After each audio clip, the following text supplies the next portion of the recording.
Being raised in an Air Force family, I've had many homes.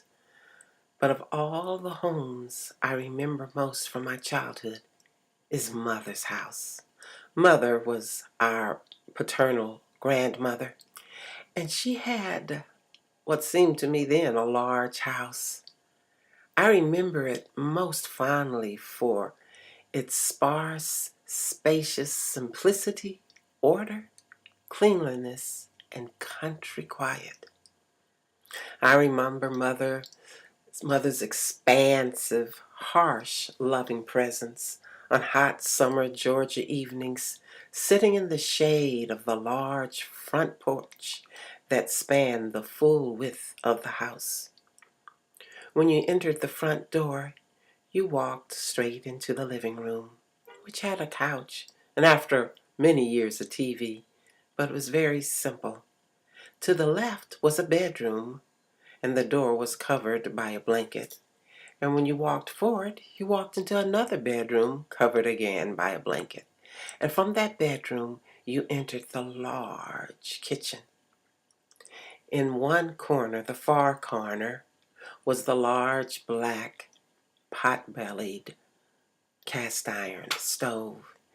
And that was where we got most of our heat, in the kitchen. On the other side of the room, opposite the stove, was an old ice chest. But by the time we were there, Mother had a stove and a refrigerator.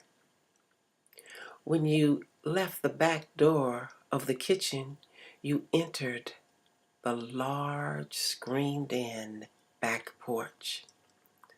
On that back porch was a well, and I remember many chilly mornings getting up, pulling water from a bucket in the well, and pouring it into the metal basin on a table to wash up because there was no indoor plumbing.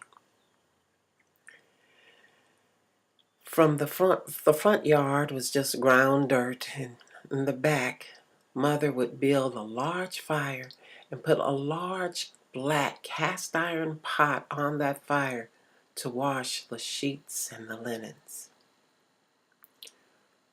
Further down the hill from the house, past the chicken coop and the cow, was the outhouse. It was country living in the 60s and 50s when I was a child, visiting my grandmother in Cedartown, Georgia. What's your fondest home memory? Come back later this week for another 3-minute story. And if you haven't yet, please subscribe.